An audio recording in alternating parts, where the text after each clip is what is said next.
બોટાદ જિલ્લાના રાણપુર ગામમાં કાશ્મીરમાં થયેલા આતંકવાદી હુમલામાં થયેલ શહીદોને શ્રદ્ધાંજલિ આપવા તેમજ હુમલા વિરોધમાં રાણપુર શહેર કોંગ્રેસ કમિટી તથા FRS ફાઉન્ડેશન દ્વારા મોટા પીરના ચોકથી બસ સ્ટેન્ડ 4 રસ્તા સુધી કેન્ડલ માર્ચ તથા મૌન રેલીનું આયોજન કરવામાં આવ્યું હતું। આ રેલીમાં બહોળી સંખ્યામાં ગ્રામજનો જોડાયા હતા અને પહેલગામમાં થયેલ આતંકવાદી હુમલાને વખોડી કાઢ્યું હતું તેમજ હુમલામાં શહીદ થયેલ લોકોને શ્રદ્ધાંજલિ પાઠવી હતી।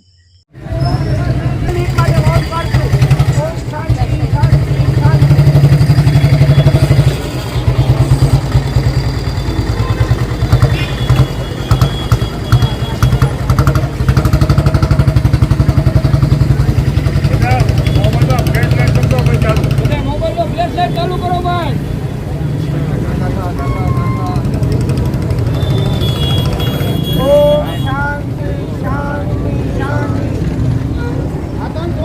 मुर्दाबाद मुर्दाबाद मुर्दाबाद।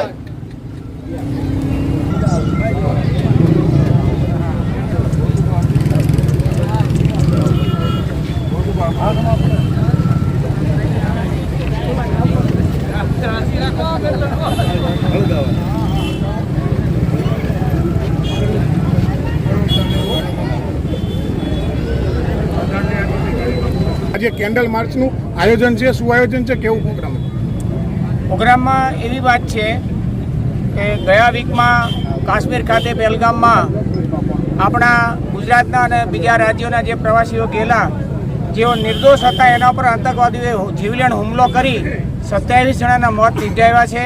એનાથી અમે અત્યંત દુઃખ અનુભવીએ છીએ અને આ આતંકવાદનો અમે સખત વિરોધ કરીએ છીએ અને આ આતંકવાદીઓના વિરોધના માનમાં આપણે આજે કેન્ડલ માર્ચનું આયોજન કરવામાં આવ્યું છે। રાણપુરના કોંગ્રેસના કાર્યકરો, ભારતીય નાગરિકો, વેપારીઓ, રાજકીય મિત્રો બધા અહીંયા હાજર છે અને મૃતકોને શ્રદ્ધાંજલિ આપી ભગવાનને પ્રાર્થના કરીએ છીએ કે મૃતકોના આત્માને ભગવાન પરમ શાંતિ આપે અને ભારત સરકારને પણ અમારી વિનંતી છે કે આવા આતંકવાદીઓનો સફાયો જળમૂળથી કરવામાં આવે જેથી આવા બનાવો ફરીથી બને નહીં।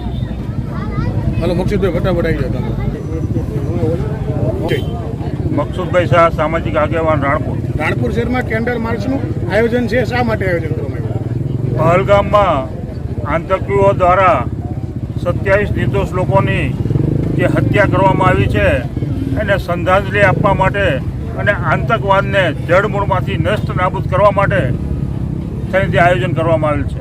આપના દ્વારા સરકારમાં કેવી માંગણી છે કે કેવી કાર્યવાહી સરકાર દ્વારા થવી જોઈએ? અમે સરકારને વિનંતી કરીએ છીએ કોંગ્રેસના એક આગેવાન તરીકે કે કોંગ્રેસ તમારી સાથે છે। આતંકવાદ વિરોધમાં જે કંઈ જરૂર પડે એમાં અમે તમારી સાથે ખંભે ખંભો મિલાવી આતંકવાદનો વિરોધ કરીશું અને અમે તો ત્યાં સુધી માંગણી કરી છે પાકિસ્તાનમાં ઘૂસી અને આતંકવાદના જે કંઈ કેમ્પો હોય એને સાફ કરી નાખો। અમે મુસ્લિમ સમાજ અને કોંગ્રેસ તમારી સાથે છે। હાલો ગોસુ, આપનો પરિચય? આજે રાણપુર શહેરમાં કેન્ડલ માર્ચનું આયોજન કરવામાં આવ્યું છે અને રાણપુર શહેરમાંથી સ્વયંભૂ લોકો આ કેન્ડલ માર્ચમાં જોયા છે, આપ શું કહેશો? આ હિચકારી હુમલો, કાયરતાપૂર્વક હુમલો થયો, 23 જણના જાન લેવામાં આવ્યા। ત્યારથી લઈ સમાચાર સાંભળી આખું રાણપુર તાલુકો આ બનાવથી બહુ એકદમ નિંદા કરે છે અને આવા કૃત્યો ભવિષ્યમાં ન થાય એના માટે કંઈક ને કંઈક આયોજન કરવું અને મૃતકોને શ્રદ્ધાંજલિ આપવી અને જે કંઈ છે